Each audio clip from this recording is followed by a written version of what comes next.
ये कोई पवित्र गाय नहीं है, ये समझना और इसकी स्पष्टता खुलकर बोलना। तो उस दृष्टि से बोलने की जरूरत है। और फिर भी मैं सवाल कर रही थी कि हम लोग न्यायपालिका के पूर्णतः विरोध में हैं। मैं तो कह नहीं सकती इसलिए क्योंकि गांधी जी के इसके अनुसार अगर हम कुछ कर रहे हैं तो उसके बारे में कितना विरोध में बोले, लेकिन मैं बनवारी लाल जी की बात पूरी समझकर पूरा समर्थन करते हुए ये कह रही हूँ, चाहे आप कहे विरोधाभास है तो है, इसलिए क्योंकि आज भी कोर्ट के केसेस लड़ रहे हैं, आज भी उस न्यायपालिका के दरवाजे पर दस्तक दे रहे हैं, आज भी जितनी वहां स्पेस अवकाश है उसका इस्तेमाल कर रहे हैं। और ये दुधारी तलवार है, कभी हम पर चलती है कभी दूसरों पर चलती है। हिंसा के मैं खिलाफ हूं, फिर भी तलवार का उदाहरण ले रही हूं क्योंकि सही में ये काटती है, ये नोचती है, ये इनके उदाहरणों से आपने देखा। तो आप कहेंगे कि क्या ये सब नतद्रष्ट लोग सब कुछ ध्वस्त करना चाह रहे हैं और सबका विरोध कर रहे हैं, नकारात्मक?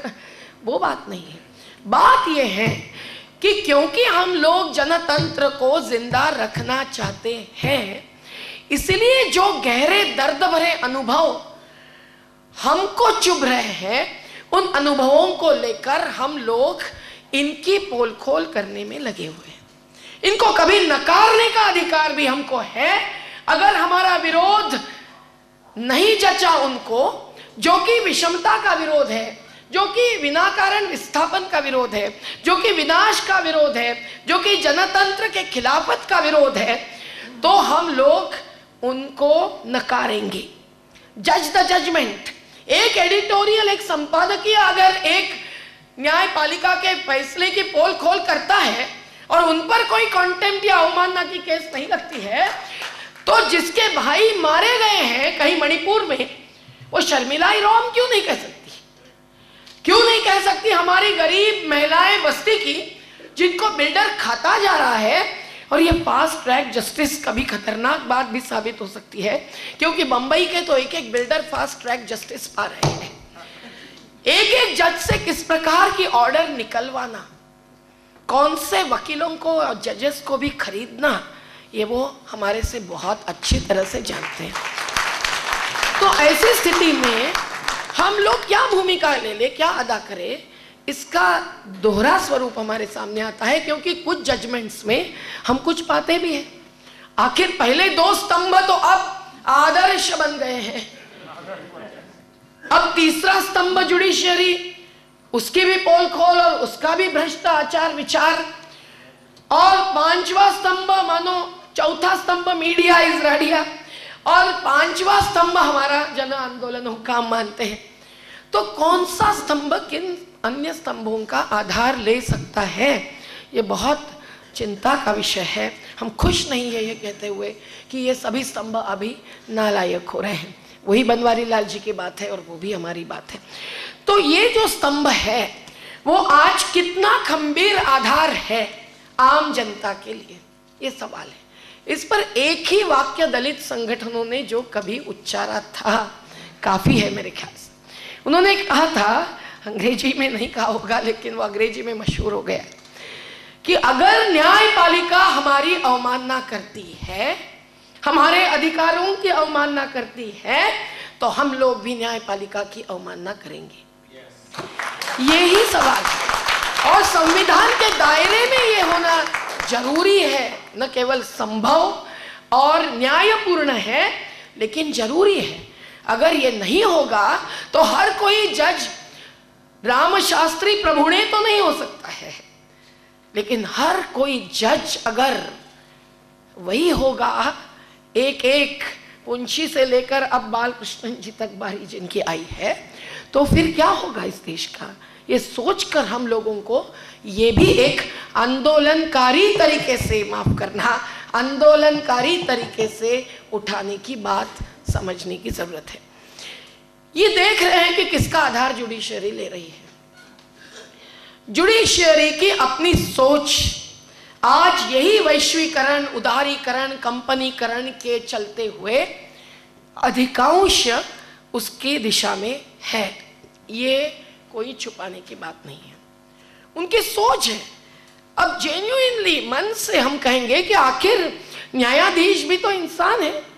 अगर कोई पवित्र गाय नहीं है तो राक्षस भी नहीं है, इंसान है और दैव भी नहीं है, तो फिर उन पर तो प्रभाव दबाव रहेंगे।